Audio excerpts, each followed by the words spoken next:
Hello, I'm Laurie Niles with Violinist.com, and I'm happy to be here with violinist Gil Shaham and artistic director of the Knights, Eric Jacobsen, who also happens to be the music director of the Orlando Philharmonic. And we're here to talk about the release of an album by both the Knights and Gil with the Beethoven and Brahms Violin Concertos. Hello, Gil. Hello, Eric. Hi, Laurie. How's it going? You guys, tell me a little bit about how you guys first met. I know you've worked together before. Gil, you were kind of in the middle of this project of violin concertos from the 1930s, and this Prokofiev concerto came up, and we said, should we do this? Can we do this? So, and it felt like the beginning of something really special. Like we had met, we had that first interaction, then getting to really dig into one of these great pieces, like a violin concerto of just so much depth. And I feel that every time we've been on tour together or in the studio together or concerts, it's just so special. And sometimes it works with people and you feel the sympathetic vibe, and sometimes it doesn't, and it's fine both ways. But I can't get enough of making music with Gil. It's just such a pleasure. Right back at you. But I have to say, like when we did something like that, Prokofiev, it's really different from, I guess, many of my experiences, which are like, you may arrive on Tuesday for a rehearsal, maybe one on Wednesday, and then a dress rehearsal Thursday, and then you play.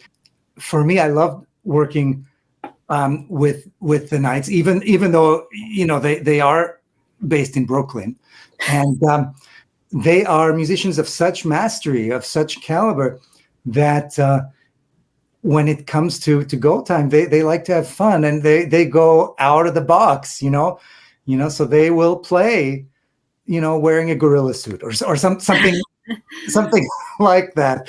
And Eric, why are you called the Knights? It's kind of an interesting story, and it's not necessarily based on any reality now, except now it feels like we've embodied what the spirit of that name is, or vice versa. Originally, in pre-college, when I was in pre-college at Juilliard, I was doing a senior recital, and I asked, like 20 of my friends to play with me. I was playing a Haydn concerto and said, would you play with me? So they played this Haydn concerto that I was playing on cello at the time. I wasn't conducting. They asked the powers that be at Juilliard, said, "Oh, what's the name of the group?" And I said, "Oh, it's the Knights of the Many-Sided Table." I was reading a King Arthur book, I think, at the time, and I think it was a little bit like tongue-in-cheek and maybe a little bit like whatever. And went to college, Juilliard, the next year, and a group of friends started emerging from these moments that we've had together. So maybe at the age of 14 or 15, years before that, and my brother, who was 4 years older than me, I was at college at the moment, we would Colin, yes. Colin, yeah. He would bring his friends. I would bring my friends from pre-college, and we'd go to Long Island where my brother and I grew up. We'd all take the train out there, 20, 30 people, and we'd read chamber music all night long. So how it works when you record something like the Beethoven and Brahms? You stay up all night, you have 35 rehearsals. You guys are making this sound like a dream. We put a lot of hours into both of these concertos. Probably more than most concertos getting recorded. I do remember at one point, was this our first rehearsal when we went over to the Jacobsen house with Knights section leader? Yeah. This was pre the mask days. Yeah, and, we all came to your house, and we sort of sat as if playing chamber music and read through the concerto. And I believe maybe you may have made a video of that encounter as well.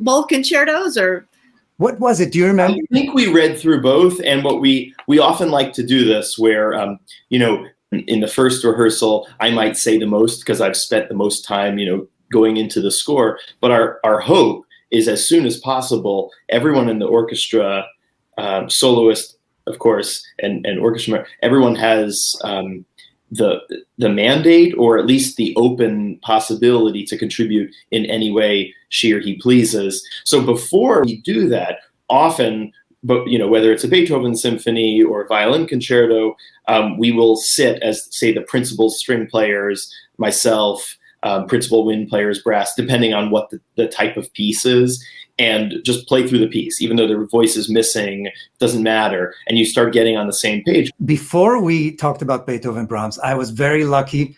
I think it might have been when we were doing Prokofiev Concerto. I was very lucky to hear the orchestra and Eric performing the Third Symphony of Beethoven. And I was blown away by that performance. I thought it was a fantastic performance. And I think it was back then that we may have started talking about, hey, maybe we want to record the Beethoven Violin Concerto. You haven't recorded it before, right, Gil? This was your first time recording the Beethoven. Yes, that's true. And what was it about that performance of Beethoven that appealed to you and made you feel simpatica, about it?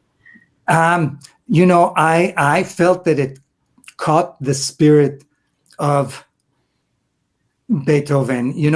I feel even with the Violin Concerto, maybe especially with the Violin Concerto, Beethoven was a revolutionary, and in the Violin Concerto, there is something about that revolutionary feel, and there's a lot. There's a lot to be said about that. This was music that was written around that time. A lot of Beethoven's often used. Like European Union always uses Beethoven's music. The Violin Concerto, it has those timpanis. I guess it's one-handed, or is it two? And there's even like there's something militaristic about it. Something heroic about it. I think he was a great humanist. I may be wrong. I think he was a great humanist and a great idealist. But there's something about this music, that I felt the Knights captured. Did you have an immediate meeting of minds on Beethoven, or did you have to come to some agreements, or like tempo markings? And I noticed that it has a pretty classical spirit, a little on the up-tempo side, maybe. It's not like oozing with romanticism or something like that. The Beethoven seems pretty like a classical take on it, and maybe I don't know if I'm right, but please tell me about that. Well, I guess my idea was always, yes, I do believe that it's very classicist in that things like the aesthetic of contrast is critical. So the first bar is jagged repeated notes down below of the timpani, and then the second bar is this cantabile wind chorale that's sort of very heavenly, and there's something about that contrast that makes this music so clear. So I do believe that it is kind of classicist in that sense. And so I often say to people, please don't think of it as like pianissimo, piano, mezzo forte, fortissimo. Rather, it should be like piano and forte and pianissimo. Very dynamic. Are you okay, Gil? Are you okay? And fortissimo. Doing aerobics over here. So I do think there's something about the contrast. This concerto, the Beethoven concerto, is like nothing that came before it. It's so much bigger in scope. It's so much bigger in length. The story that it tells takes you to so many different places emotionally. Violin. Yay! I'm going to stop talking, but I'll just do a very quick thing, because I think there's kind of a neat thing that happens where, the piece starts in a sunny D major and quickly turns dark to the D minor tone.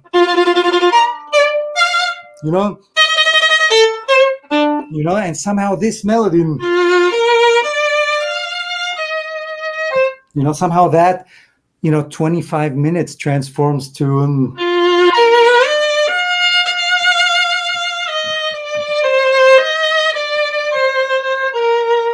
knowing the second movement.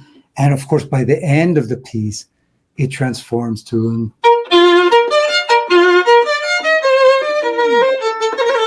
something like that. As a young kid, I remember hearing this piece for the first time, and it was a recording of David Oistrakh, and I just loved it. You know, I would listen to it over and over and over again. My parents had LP collection. That's before your guys' time, but they had an LP collection. And, Gil, it's not before my time. and I would listen to that Oistrakh recording over and over and over again. And I just loved it. And the last thing I'll say is I loved an experience I had.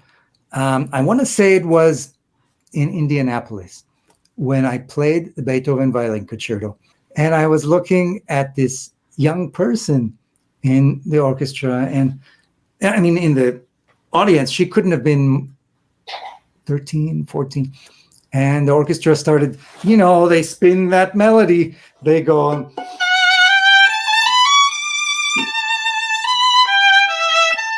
Trumpets.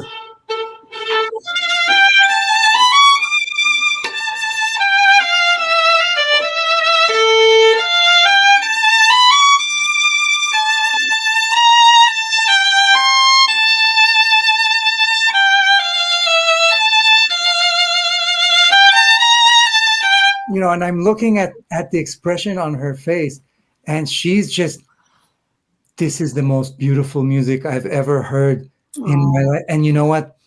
That's exactly right. She is right. And that's exactly what this music is. And I think, great masterpiece like this transcends times, transcends cultures, transcends borders, and transcends violinists and orchestras. And it's just an amazing revelation. Well, and let's talk about Brahms too. You put Brahms on it. Brahms and Beethoven together. What were you thinking? This is too much goodness.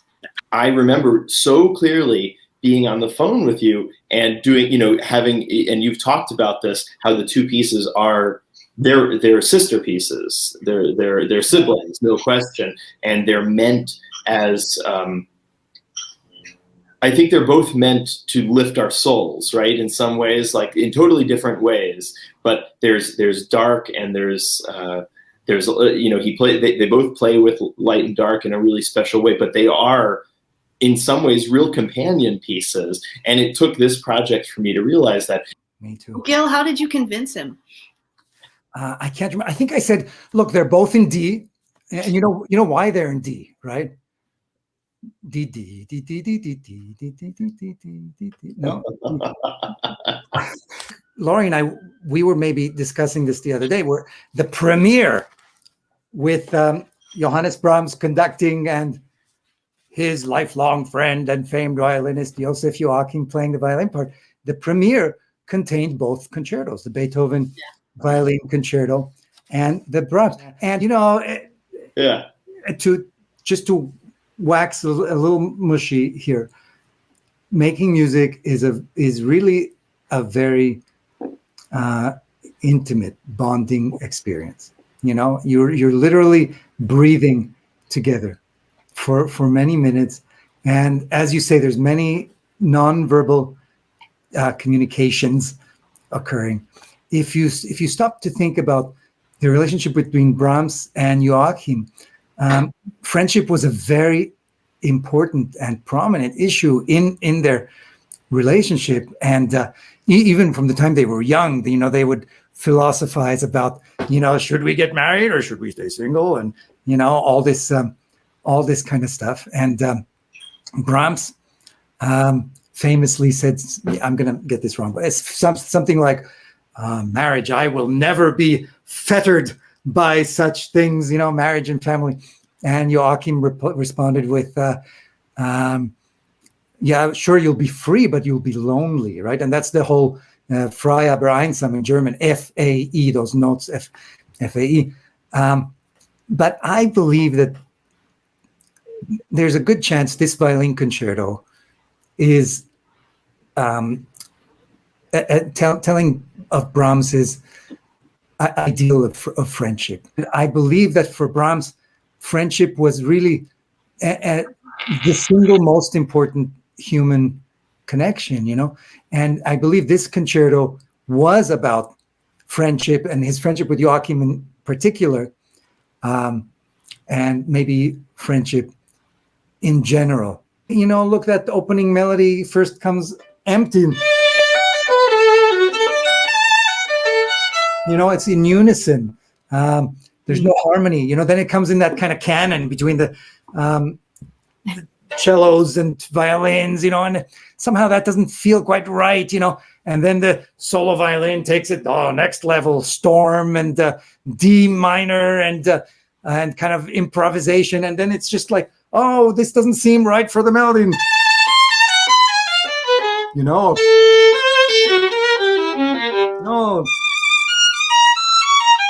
it's not right, and only later, when Joachim plays the melody, does it really feel like now this is the right setting. And this time it has a friend.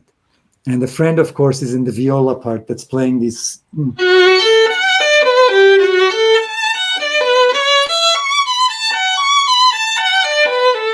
And those 8 notes accompany the material for the rest of the movement. The 8 notes that then become triplets.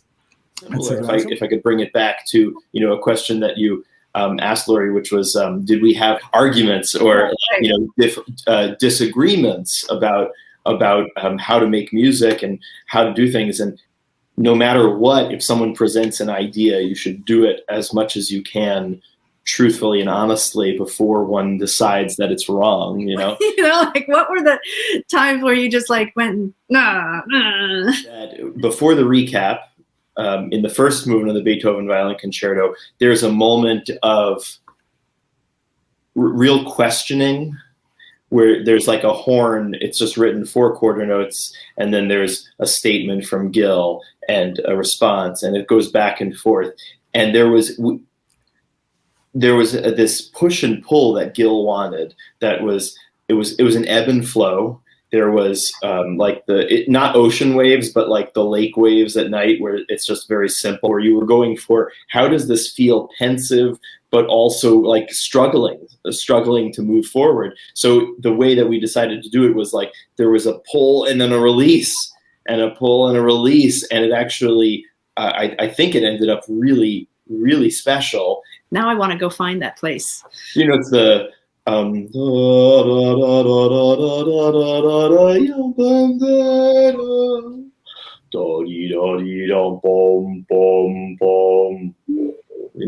whole section right before it, at the end of the development.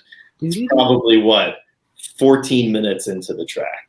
And then it kind of goes da da ba ba da ba. Exactly. Yeah. After.